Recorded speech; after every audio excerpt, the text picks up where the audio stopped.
आज के वीडियो में हम लोग क्लास 10th के केमिस्ट्री का थर्ड लेसन जो कि धातु एवं अधातु से संबंधित ऑब्जेक्टिव क्वेश्चन को कन्वर्ट करेंगे।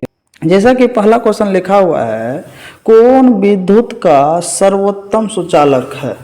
मतलब वैसे धातु का नाम बताना है जो सर्वाधिक विद्युत का सुचालक है। तो जैसे है कॉपर है, चांदी है, एल्युमिनियम है, लोहा है। तो इसमें से सबसे सर्वोत्तम सुचालक क्या हो जाएगा? चांदी होगा। चांदी का सूत्र होता है Ag। तो सर्वोत्तम सुचालक कौन हो जाएगा? चांदी। इसी आधार पर दूसरा क्वेश्चन है पित्तल है। अब यहाँ पे पित्तल है तो पित्तल क्या है तो आप लोग को बताना। पित्तल धातु है, अधातु है कि मिश्रित धातु है कि उपधातु है। तो हम लोग याद रखेंगे पित्तल मिश्रित धातु है, क्योंकि पित्तल पोषक पिताजी याद रखेंगे, पीतल और जिंक का मिश्रण होता है। तांबा और जिंक का मिश्रित धातु है पित्तल। ठीक इसी तरह से फिर याद रखेंगे कि सीसा और टीन की मिश्रित धातु कौन को क्या कहते हैं। जब सीसा और टीन को मिला दिया जाएगा तो क्या प्राप्त होगा? तो याद रखेंगे सोल्डर प्राप्त होगा। क्या होगा? सोल्डर। इसी आधार पर धातु के ऑक्साइड सामान्यतः क्या होते हैं? धातु के ऑक्साइड सामान्यतः क्या होते हैं? तो धातु के ऑक्साइड सामान्यतः बोला है अम्लीय, क्षारीय, उभयधर्मी, उदासीन।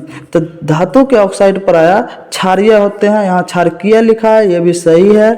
इसी तरह लिखा है सल्फाइड अयस्कों को सांद्रण किया जाता है। सल्फाइड अयस्क को सांद्रण किया जाता है।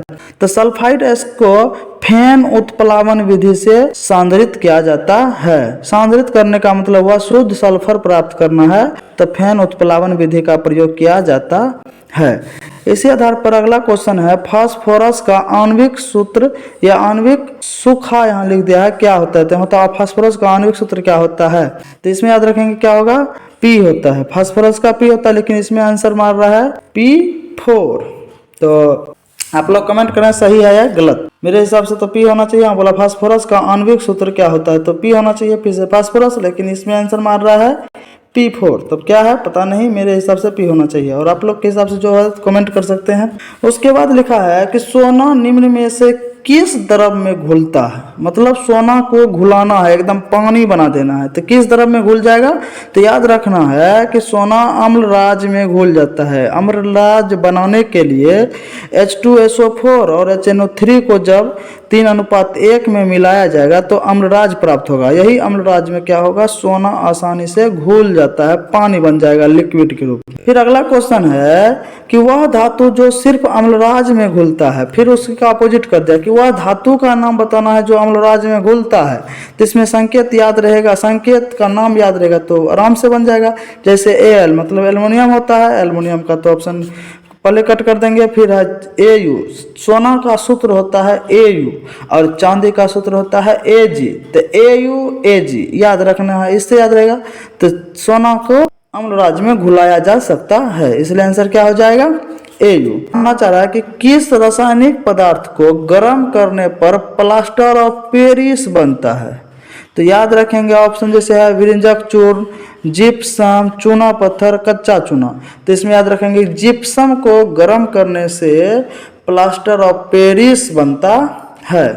इसी आधार पर अगला क्वेश्चन है निम्न में से कौन सबसे अधिक अभिक्रियाशील धातु है। अभिक्रियाशील धातु कहने का तात्पर्य हुआ कि अगर उसको खुले में छोड़ दिया जाए तो वह वायु से या वायु में जलवाष्प से अभिक्रिया कर खत्म हो जाएगा। तो इसमें याद जैसे ऑप्शन है मैग्नीशियम, कैल्शियम, सोडियम, पोटेशियम। तो सर्वाधिक बोले या सबसे अधिक अभिक्रियाशील धातु बोले तो क्या होगा? पोटेशियम, जो कि तीव्र गति से अभिक्रिया करके अपने आप को नष्ट हो कर ले। फिर 13वां क्वेश्चन है जब मैग्नीशियम के फीता को जलाया जाता है, मतलब मैग्नीशियम के फीता को जब आग में जलाया जाएगा तो उसका जलने का गुण किस तरह से होगा? पीला होगा, नीला होगा, इस आधार पर चमकीला होगा, उजला और लाल। तो याद रखेंगे मैग्नीशियम के फीता को जब जलाया जाएगा तो उसका जो रंग होगा उजला होगा और चमकीला होगा। चिड़चिड़ा तरफ से आवाज निकलेगा और वह जलता रहेगा। फिर अगला है कि अपने शुद्ध रूप में धातु की सतह होती है, मतलब कोई भी धातु होगा उसका जो है शुद्धतम रूप में कैसा होगा, उसका सतह तो चमकदार होगा, खुरदुरा होगा, काला होगा, इनमें से कोई नहीं। तो इसका आंसर क्या हो जाएगा, चमकदार। क्या होगा, चमकदार होगा। इसी आधार पर फिर है धातु का पतले तार के रूप में खींचने की क्षमता को क्या कहते हैं। जब कोई भी धातु को खींचकर तार के रूप में परिवर्तित कर दिया जाए तो धातु में इस प्रकार के गुण को कहा जाता है तन्यता। क्या कहा जाएगा, तन्यता। अगर वही धातु को पीट पीट के अगर चादर बना दिया जाता तो गुण कहलाता आघात वर्धन्यता। और इस तरह से आगे क्वेश्चन है, सबसे अधिक तन्य धातु कौन सा है। इसका मतलब ये सबसे अधिक लचीलापन वाला धातु, तो इसमें है चांदी है, तांबा है, एल्युमिनियम है, सोना है। याद रखना है सोना बहुत ज़्यादा लचीला धातु है। और सोना तो आप लोग को पता होगा बहुत प्रकार का सोना होता है, एगो बाबू सोना, टोना, मोना, ये सब के पीछे नहीं पड़ना है। यहाँ पे ये सोना के पीछे पड़ना है जो सबसे अधिक तन्य होता है। 1 ग्राम सोना से करा कितना लंबा तार बनाया जा सकता है। अगर 1 ग्राम सोना लिया जाए तो 2 किलोमीटर का तार बनाया जा सकता है। इसमें ऑप्शन 2 किलोमीटर, 2 किलोमीटर, दो ठो दिया है, तो याद रखेंगे कितना किलोमीटर, 2 किलोमीटर तक का तार बनाया जा सकता है। फिर अगला क्वेश्चन है कि कमरे के ताप पर मरकरी धातु किस अवस्था में पाई जाती है। मतलब ये कि अगर कमरे के ताप पर मरकरी धातु को रखा जाएगा तो वह कौन सा अवस्था ग्रहण करेगा, ठोस होगा, द्रव होगा, गैसीय होगा, कोई भी नहीं होगा। तो याद रखेंगे एक मरकरी ही ऐसा धातु है जो कमरे के ताप पर भी द्रव अवस्था में पाया जाता है। और इसी जगह एक क्वेश्चन ये भी याद रखेंगे कि क्विक सिल्वर के नाम से भी मरकरी को ही जाना जाता है। और ये मरकरी आपको कहाँ देखने के लिए मिलेगा, डॉक्टरी थर्मामीटर में। जब बच्चा, बूढ़ा, जवान कोई बीमार पर बुखार लगता है, बुखार से ग्रसित हो जाता है, तो अपना शरीर का टेम्परेचर मापने के लिए यही थर्मामीटर का प्रयोग करता है जिसमें पारा भरा होता है और वह कमरे के ताप पर द्रव अवस्था में रहता है। इसी आधार पर है सबसे कठोर प्राकृतिक पदार्थ कौन सा होगा। सबसे कठोर प्राकृतिक पदार्थ आप लोग जानवे करते हैं, इसका आंसर हीरा होगा, इसमें कोई डाउट नहीं। सोडियम का परमाणु संख्या, सोडियम का और संकेत Na होता है और इसका परमाणु संख्या पूछेगा तो सोडियम का परमाणु संख्या कितना होगा, 11 होगा। जब इसका इलेक्ट्रॉनिक विन्यास पूछा जाएगा तो 2, 8, 1 लिखेंगे। सोडियम के बाह्यतम कक्षा में इलेक्ट्रॉन की संख्या पूछा जाएगा तो 1 याद रखेंगे। अगर सोडियम 1 इलेक्ट्रॉन त्याग देगा तो नियॉन के जैसा व्यवहार हो जाता है, नियॉन के समान हो जाएगा, समस्थानिक कहलाया जाएगा। इसी आधार पर आगे है जंग रोधी स्टील क्या है। मतलब वैसा स्टील जिसमें जंग रोधी, जंग नहीं लगता है, धातु कहलाएगा, और धातु कहलाएगा, मिश्रित धातु कहलाएगा, इनमें से कोई नहीं। जंग रोधी स्टील मिश्रित धातु का उदाहरण है। फिर आगे है कि आयनिक यौगिक NaCl का गलनांक है।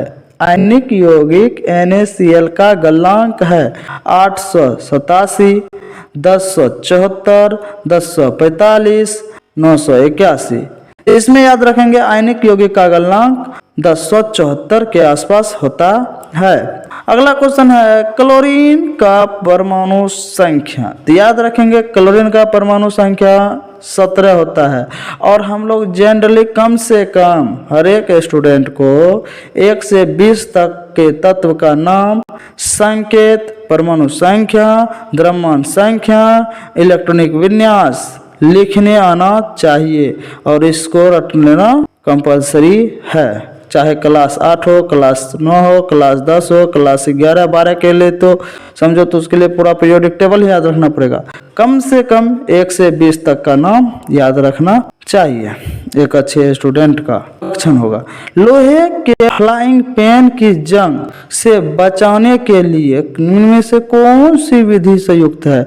इसमें याद रखेंगे कि लोहे की वस्तु से जंग लगने से बचाने के लिए यहाँ दिया ग्रीज लगाकर। ग्रीज मतलब होता है जो कि बॉल बारिंग से वो खियाने से कटने से बचने के लिए ग्रीज का प्रयोग करता है, तो इसमें ग्रीज बोल रहा है। फिर बोला पेंट लगाकर, ये भी सही है, ये भी सही है। जिंक की परत चढ़ाकर, ये भी सही है। ऑप्शन डी, इनमें सभी सही हो जाएगा। तो याद रखेंगे एक क्वेश्चन पूछता है कि लोहे पर जब जिंक की परत चढ़ाई जाती है तो उसको कहा जाता है गैल्वेनीकरण। आगे है कि इनमें से कौन अधातु होते हुए चमकीला है? मतलब अधातु है और धातु का गुण ले ले है, इसीलिए याद रखेंगे यहाँ पे कार्बन, ब्रोमीन, आयोडीन और इनमें से कोई नहीं। तो याद रखेंगे एक आयोडीन एक ऐसा अधातु है जो चमकने का गुण रखता है, मतलब धातु वाला गुण अपने अंदर समाहित कर ले है। उसके बाद 26वां क्वेश्चन कह रहा है कि बॉक्साइट निम्न में से किस धातु का मुख्य अयस्क है? एल्युमिनियम का अयस्क है। बॉक्साइट से मुख्य रूप से क्या निकलता है? एल्युमिनियम निकलता है। और बॉक्साइट का सूत्र होता है Al2O3। ठीक, आगे मिलेंगे इसी से संबंधित अगले वीडियो में।